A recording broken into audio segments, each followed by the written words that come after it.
ध्येयं सदा परिभवग्नमवेष्टिदोऽहम् तीर्थास्पदं शिवविरञ्चिनुतं शरण्यं भक्त्यार्तिहं प्रणतबालभवद्दिपूतं वन्दे महापुरुषते चरणारविन्दम् सीतानाथसमारम्भा श्रीरामानन्दाय मध्यमाम् अस्मदाचार्यपर्यन्तां वन्दे गुरुपरम्पराम्। राधा मेरी स्वामिनी मैं राधे तिरुदास, जन्म जन्म मुझे दीजियो श्री वृंदावन को वास।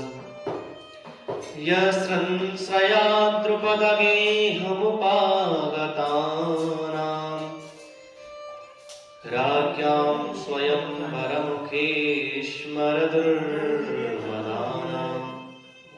तेजो व्रतं खलु मया वियतस्य मत्स्य सज्जीकृतेन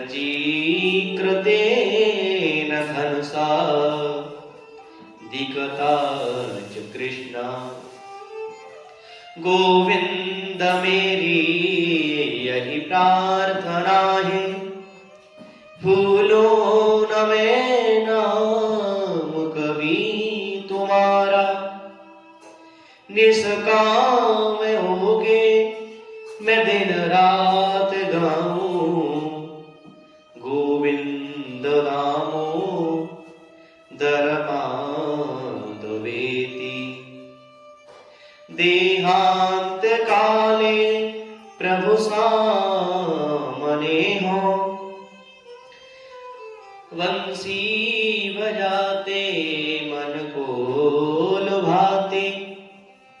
गाता यही नात में तन को त्यागूं, गोविंद दामो दरमादवेति।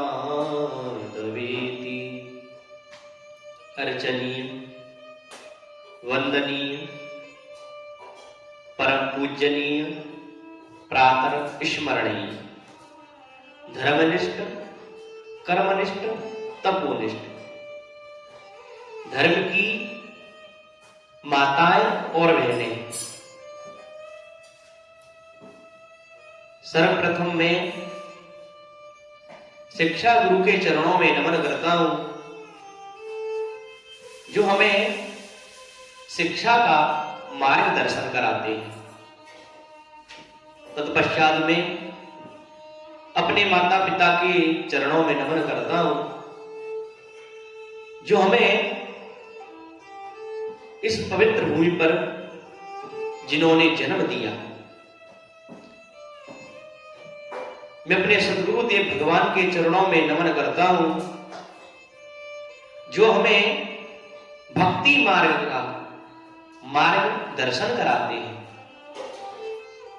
परम मंगलमय, परात्पर, परम अखिलेश्वर, अकारण करुणावरणालय, तड़क विनिंदित पीतांबरधारी,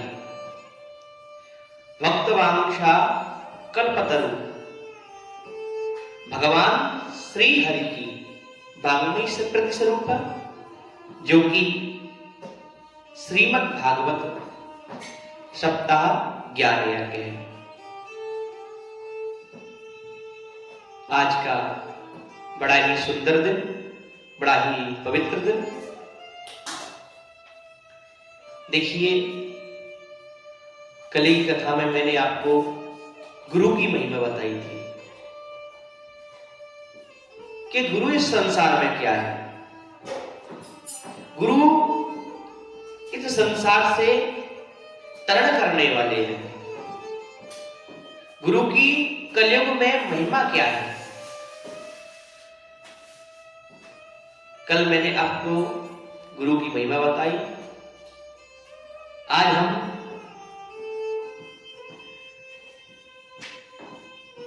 भागवत जी के महात्म्य में प्रवेश करेंगे। देखिए, श्रीमद् भागवत में 335 अध्याय है, 12 स्कंद है और 18,000 श्लोक है। और उसमें भी 6 महात्म के अध्याय हैं जो कि पद्म पुराण से लिए गए हैं। ये बड़ा महाराज पवित्र ग्रंथ है। जो व्यक्ति इस ग्रंथ को श्रवण करता है, जो सुनता है, उसके जन्मों जन्मों के पाप नष्ट होते हैं। यह ग्रंथ कोई भागवत महाराज, कोई ग्रंथ, कोई किताब नहीं है, कोई ये पुस्तक नहीं है कि हमने इसको श्रवण कर लिया या हमने पढ़ लिया और हमने इधर कान से सुना इधर से निकाल दिया। नहीं, मेरे ठाकुर जी कहते हैं कि प्रत्यक्षम कृष्ण एव ही। ये कृष्ण का, मेरे कान्हा जी का दूसरा स्वरूप है श्रीमद् भागवत। भगवान ने कहा है कि श्रीमद् भागवत में मैं प्रविष्ट हूं, अपने को प्रविष्ट बताया है कि अगर आपने महाराज श्रीमद् भागवत के दर्शन कर लिए तो ये मानो कि तुमने मेरा ही दर्शन कर लिया। श्रीमद् भागवत और मेरे कन्हैया जी का स्वरूप अलग नहीं है। प्रत्यक्षम कृष्ण एव ही, मेरे कन्हैया ने, मेरे मुरली विजया ने इसमें अपने अंगों को, अपने शरीर को या अपने स्वरूप को इसमें महाराज प्रविष्ट बताया है। ये ऐसा पावन ग्रंथ है श्रीमद् भागवत।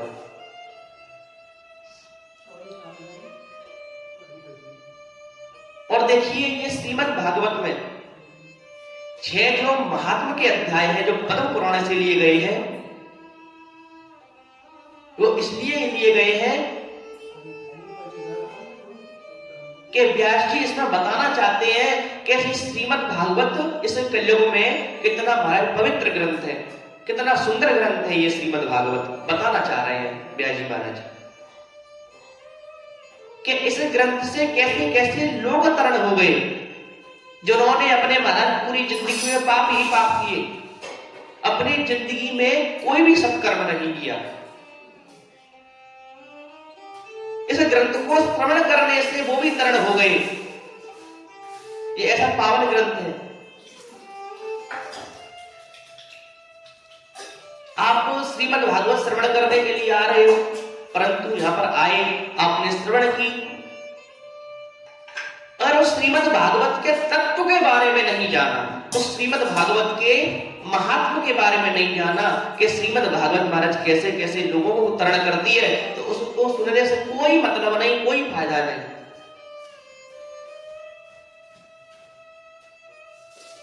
इधर से सुनी और इधर से आपने निकाल दी, कोई फायदा नहीं। जब तक आपने इस श्रीमद् भागवत को अपने इस पंच भौतिक जीवन में नहीं उतारा तो कोई फायदा नहीं हमारा सुनने का। और सुनने का फायदा जब ही फायदा हो सकता है तब आप इसे अपने अंदर प्रविष्ट करोगे। इसलिए व्यास जी ने पद्म पुराण से श्रीमद् भागवत के महात्म के 6 अध्याय लिए हैं कि बताना चाह रहे हैं कि महाराज ये श्रीमद् भागवत ना कैसे कैसे के लोगों को महाराज तरण करें, कैसे कैसे लोग महाराज श्रीमद् भागवत श्रवण करने से महाराज तरण है गए। जैसे आप महाराज को मणि मिली, मणि तो हमारा ले आए, परंतु उस मणि के बारे में आपने समझा नहीं कि इस मणि से हमको क्या लाभ हो रहा है। उस मणि के बारे में आपने महाराज जान पाए कि उस मणि से हमें क्या लाभ है। तो महाराज कोई मणि से कोई फायदा है क्या? कोई फायदा नहीं। फायदा महाराज जब ही है सके तो आप वह मणि है के बारे में समझोगे। नहीं तो वो मणि महाराज आपके सामने कैसे है कि कांच के समान है। ऐसे ही महाराज आपने जब भागवत श्रवण करने के लिए तो आए रहे हो, परंतु उस भागवत के बारे में आपने जानो ना है तो वह भागवत सुनने से महाराज कोई लाभ ना है, कोई फायदा ना हमारे आने को। जाई नहीं व्यासी महाराज आप हमें बताए रहे कि श्रीमद् भागवत से महाराज लाभ का है सुनने से। आइए महात्म के प्रथम अध्याय के प्रथम श्लोक पर हम दृष्टि डालें, जिसमें भगवान के 3 स्वरूपों का वर्णन दिया गया है। बड़ा सुंदर श्लोक है, आप और हम मिलकर के उस श्लोक का गायन करें। सच्चिदानंद रूपाय विश्वोत्पत्त्यादि हेतवे तापत्रय विनाशाय श्री कृष्णाय वयं नमः। श्री कृष्णाय वयं नमः। श्री कृष्ण के चरणों में हम सभी मिलकर के प्रणाम करते हैं। हमारे कृष्ण कन्हैया कैसे हैं, वो क्या काम करें भैया? उनके 3 स्वरूप कौन कौन से हैं कि सतघन, चितघन और आनंद घन। अब देखो सतघन महाराज किसे कहते? सतघन का मतलब है वो है कि सतघन का मतलब है सत्य बोलना।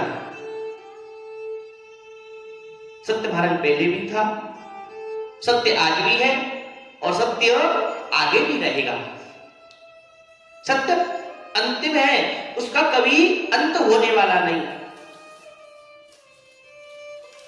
जैसे हमारे ठाकुर जी का नाम, ठाकुर जी का नाम पहले भी था और आज भी है और आगे भी रहेगा, कभी मिटने वाला नहीं महाराज सत्य। उसमें महाराज झूठ का प्रवेश तो महाराज हो ही नहीं सकता है, चाहे आप कितने भी प्रयत्न कर लो, सत्य ऐसा है। अब चितघन किसे कहते हैं?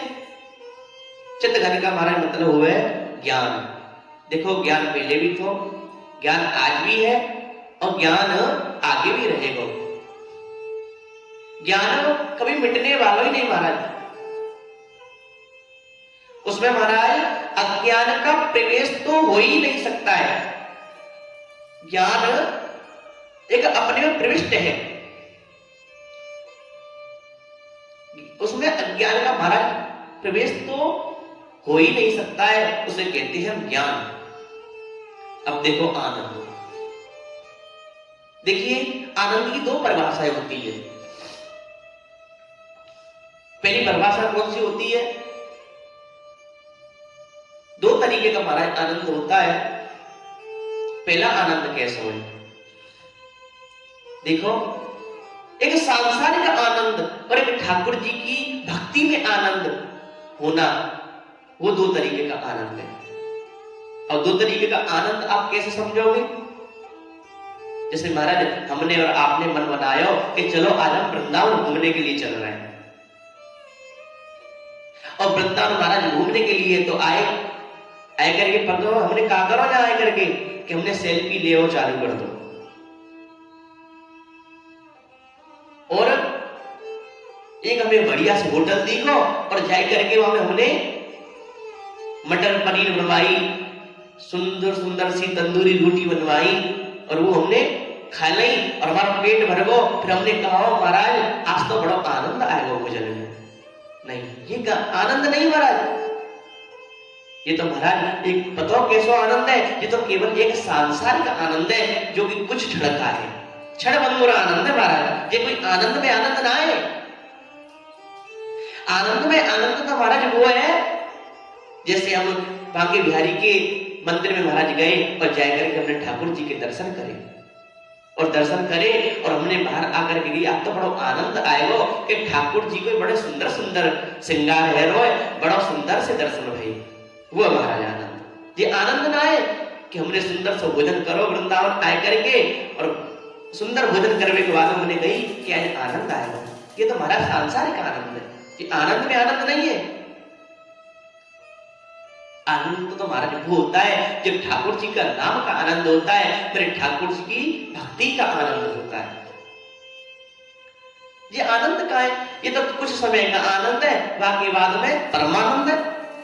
ये आनंद ना है महाराज, आनंद तो वो है कि हम राधा राधा वल्लभ जी के दर्शन करें, वृंदावन के दर्शन करें महाराज, परिक्रमा दई, वो आनंद है। ये आनंद का है। आजकल तो हमने देखा महाराज कि बड़े बड़े लोग गाड़ियों में चल रहे हैं, परंतु वो कहते हैं आज तो बड़ा आनंद आ रहा है, एसी चल रही है, गर्मी तो लग ही नहीं सकती है महाराज फोर व्हीलर में। महाराज वो आनंद ना है, वो तो क्षणभंगुर आनंद है। आनंद तो महाराज वायके में जो ठाकुर जी के दर्शन करे, अरे आप तो बड़ा आनंद आए वो, ठाकुर जी को इतना सुंदर श्रृंगार हो कि हम तो ठाकुर जी के श्रृंगार देखकर महाराज मोहित हैं, वो आनंद है।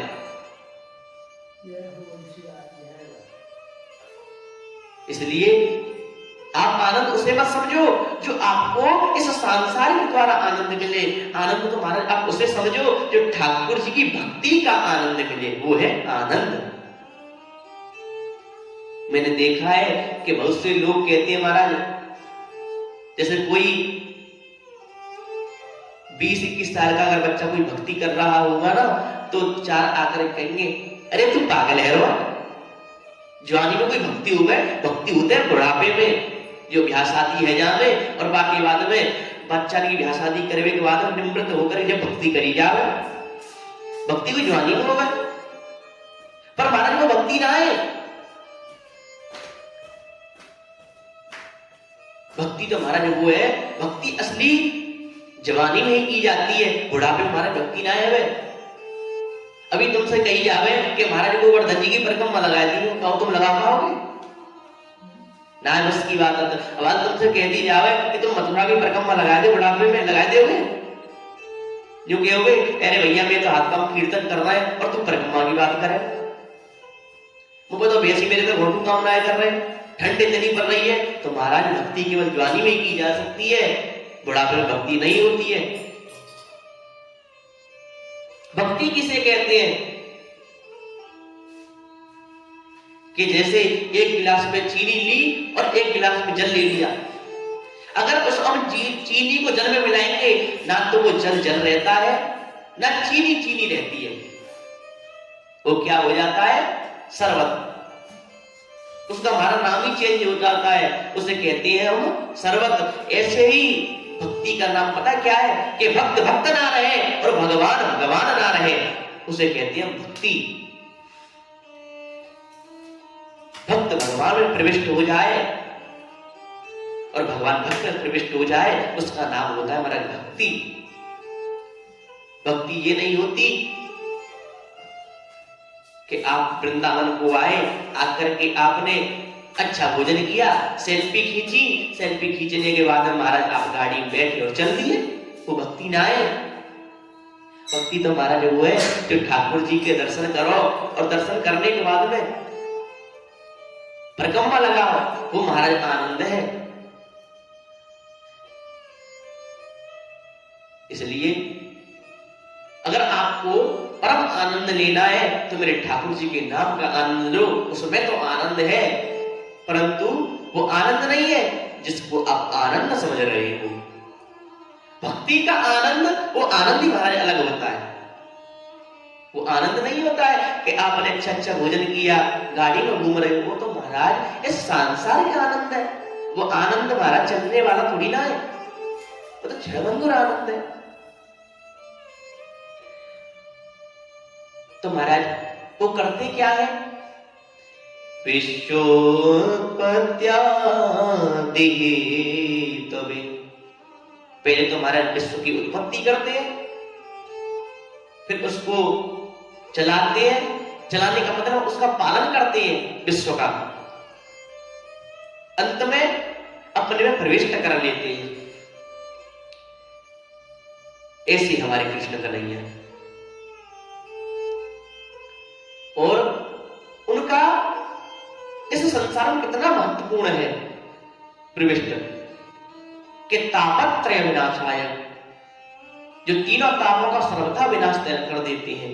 दैविक देहिक भौतिक इन तीनों तापों का सर्वथा विनाश हो जाता है। ऐसे हम कृष्ण कन्हैया के चरणों में बारंबार प्रणाम करते हैं। हम समन्वय महाराज मिलकर के भगवान के तीन रूपों को प्रणाम किया, तीन रूपों का वर्णन किया। इस कथा को महाराज सौनकादि ऋषि नैमिषारण्य की पवित्र भूमि पर श्रवण कर रहे हैं और सूति जी महाराज वहां विराजमान है महाराज, और वो उनको श्रवण करा रहे हैं। नैमसे सूतमासीन मवेवाद्यमावतिम्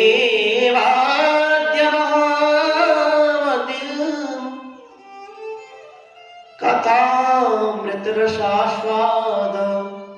कुशल शौनको ब्रवीत्।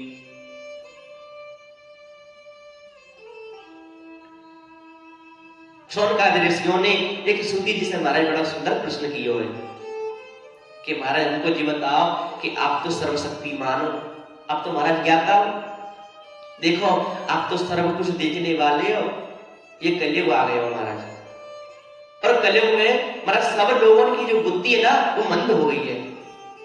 काई को महाराज पूजा पाठ में बनना है लगे, काम को भक्ति में बनना है लगे, जाए महाराज देखो वो अधर्म की अधर्म उड़ चला जा रहा है, तो महाराज अधर्मी अधर्म कर रहा है मनुष्य महाराज। हे स्तुति जी महाराज, इस संसार के मनुष्य की महाराज भक्ति में मन कैसे लगे, देखो भक्ति में बनना लगे, और भगवान की भक्ति करना तो जीव चाहे ही ना।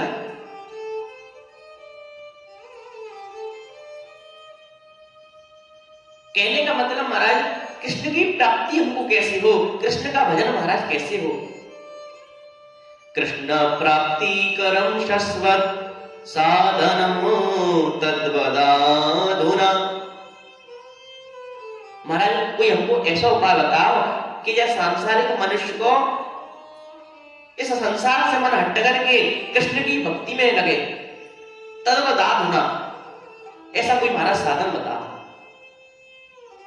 तो सूती जी महाराज ने कहा, हे शौनकादि ऋषियों, तुमने बहुत अच्छा प्रश्न पूछा है, मैं यह प्रश्न से बड़ा प्रसन्न हूं। सर्व सिद्धांत निष्पन्नम संसार भयनाशनम। मैं तुमको महाराज सर्व सिद्धांतों को निष्कर्ष बताऊंगा जो संसार से मृत्यु को भी खत्म कर देता है। वो एक ऐसा ग्रंथ है जो महाराज सर्व सिद्धांतों को महाराज सार है, बड़ा सुंदर ग्रंथ है जो संसार से मृत्यु के भी भय को खत्म कर देने वाला है। तो शौनकादि ऋषियों ने कहा, महाराज हमको ये बताओ ऐसा कौन सा साधन है जो संसार से हमारा मृत्यु की भी भय को खत्म कर देवे। तो सूती जी ने कहा, देखो शौनकादि ऋषियों, वो एक ऐसा साधन है चाहे मनुष्य महाराज अपने जीवन में कितना पाप कर ले, बहाने पे जीवन में कबू महाराज पुण्य ना किया तो महाराज कल्याण हो जाएगा जीवन पे, ऐसा साधन है। तो महाराज कौन सा है?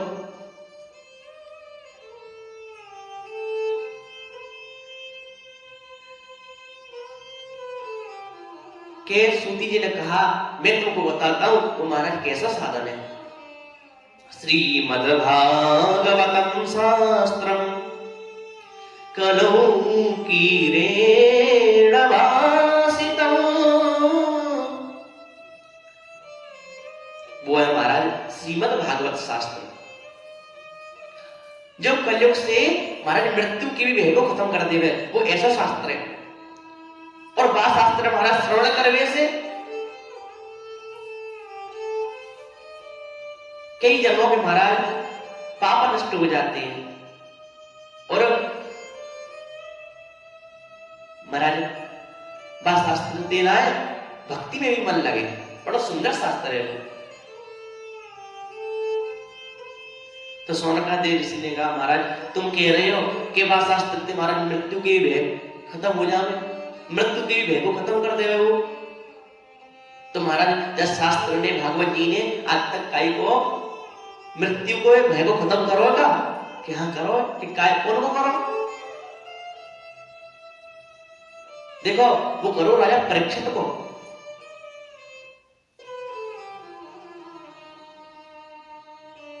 कि महाराज राजा परीक्षित को कब मृत्यु के भय को खत्म करो या शास्त्र ने? सोनकादि ऋषियों ने कहा देखो मैं बताता हूं कब खत्म किया है। कि जब राजा परीक्षित को श्राप लग गया था कि 7 दिन में तेरी मृत्यु हो जाएगी, तू अपने कल्याण का कोई साधन ढूंढ ले। तो राजा परीक्षित के मन में आया कि संसार में कुछ ना महाराज। तो राजा परीक्षित ने अपना सर्वस्व त्याग करके राजपुत्र धन पत्नी सर्वस्व त्याग दिया और गंगा जी के जाकर एक किनारे पर बैठ गए।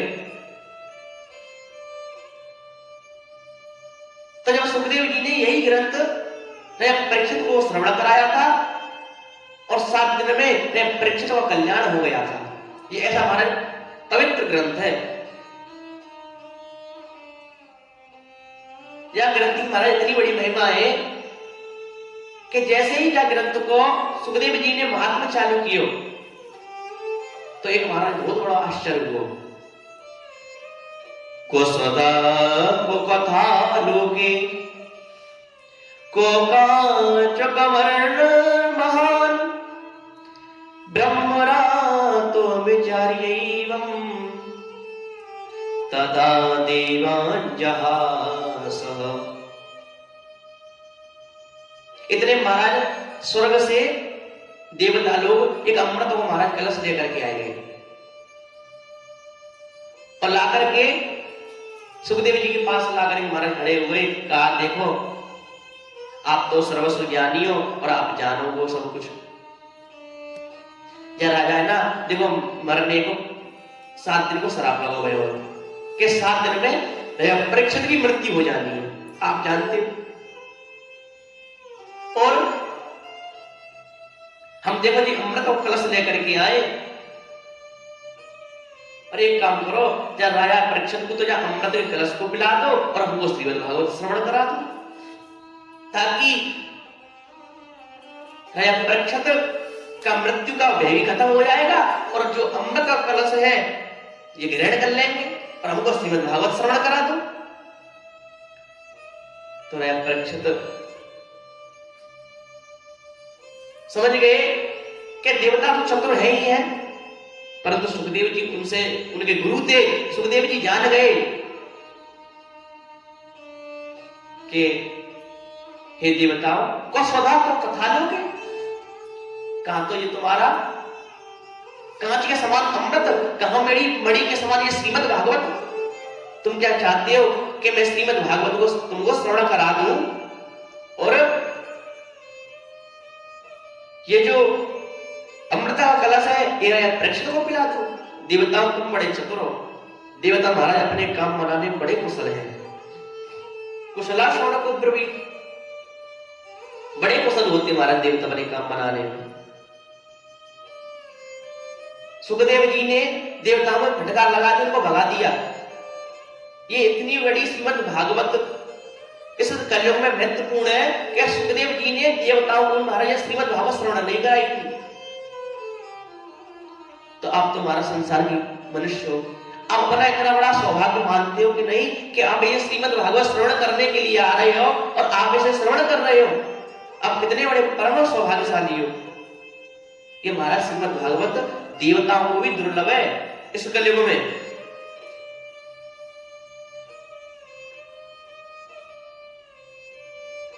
अब तो